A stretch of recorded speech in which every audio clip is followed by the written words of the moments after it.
Chapter 3. A Man of the Night. The night his parents died, Bruce waited a long time at the police station. One of the police officers there was very kind to him. His name was Sergeant James Gordon. Bruce knew that he was a good police officer.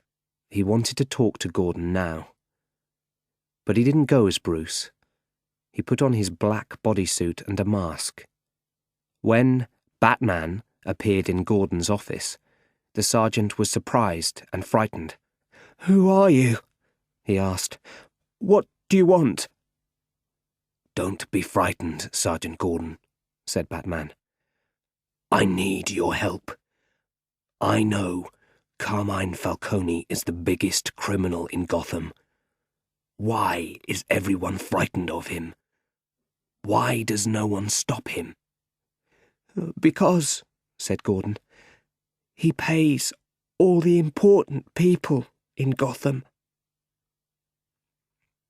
Bruce went to the river for the first time in many years.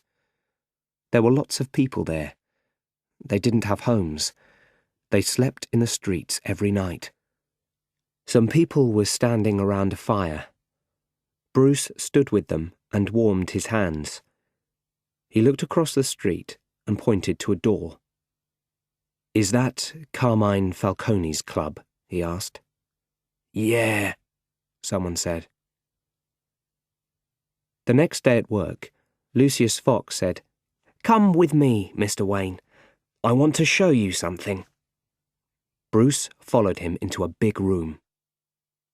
There, in the centre of the room, was a fantastic car. A few moments later, they were in the car, and Bruce was driving it faster and faster along the road. "Go slower, Mr. Wayne!" shouted Lucius. "No way!" shouted Bruce. "This is fantastic! This isn't an ordinary car. It's more like a plane. Can I have it?" "Of course!" shouted Lucius. "All these things are yours anyway." Later, Bruce drove the car back to Wayne Manor. "I'll call it the Batmobile," he told Alfred. Bruce was a man of the night now. He was Batman. He stood on top of a building near Falcone's club.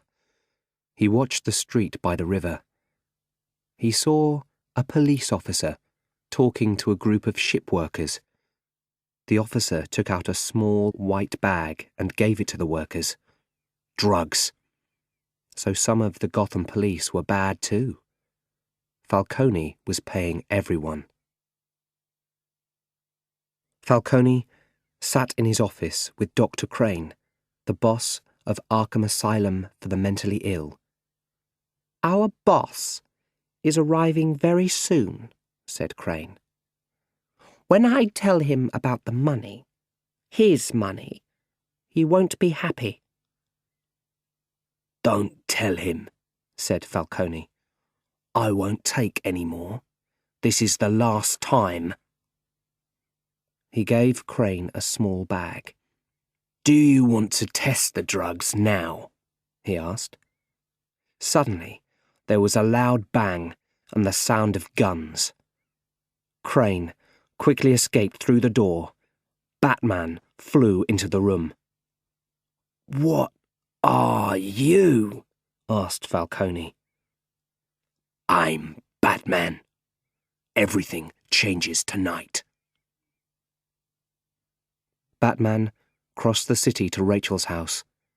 He climbed through her bedroom window. "Rachel, wake up," he said. "I want to tell you something. Everything changes tonight." "And who are you?" "A friend. I want to do good like you. I want to fight the bad people of Gotham." Sergeant Gordon arrived at the river.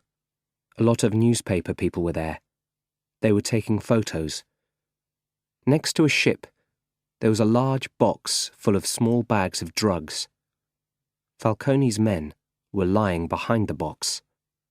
Fantastic, said Gordon. Where's Falcone? He always escapes trouble. Not this time. Look, he's over there, someone said. Gordon looked. There was a big light next to the river. A man was lying across the light. He wasn't moving. It was Falcone. Rachel read the newspaper the next day and saw the photo of Falcone on the front page. She smiled. At the police station, Sergeant Gordon's boss was very angry. "Who did this to Falcone?" he shouted.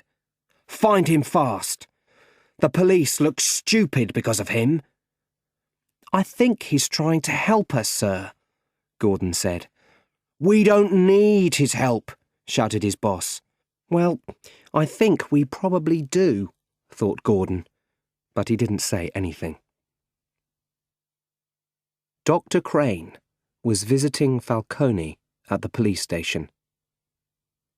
"Tell the police I'm mentally ill," Falcone said to him, "or I'll tell them about you and the drugs." Crane was angry. "What do you know about me and the drugs?" he asked. "I know that you test them on people in your hospital," said Falcone. "I know the boss is planning something big." "Would you like to see my mask?" said Dr. Crane suddenly. "I use it in my tests. People are very frightened of it. They don't like it at all." He opened his bag and took out a horrible mask. He put it on. "How do I look?" Whoosh! Suddenly, white smoke came out of his bag. Falcone tried to shout, but his nose and his mouth were on fire. Water came out of his eyes.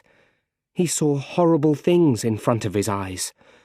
Crane quickly put the mask back in his bag and shut it. He called a police officer. "I think Mr. Falcone is certainly mentally ill," he said to the officer. "We'll move Mr. Falcone to Arkham Asylum. We can take care of him there." Earl was angry. Bruce Wayne was back in Gotham. Earl wanted to sell Wayne Enterprises for a lot of money, but now he couldn't. And now he had another problem. His number 2 at Wayne Enterprises, Rogers, was telling him about it. "One of our biggest ships has disappeared," said Rogers. "There's a big, expensive machine on that ship," said Earl. "A very dangerous machine that can change water into steam."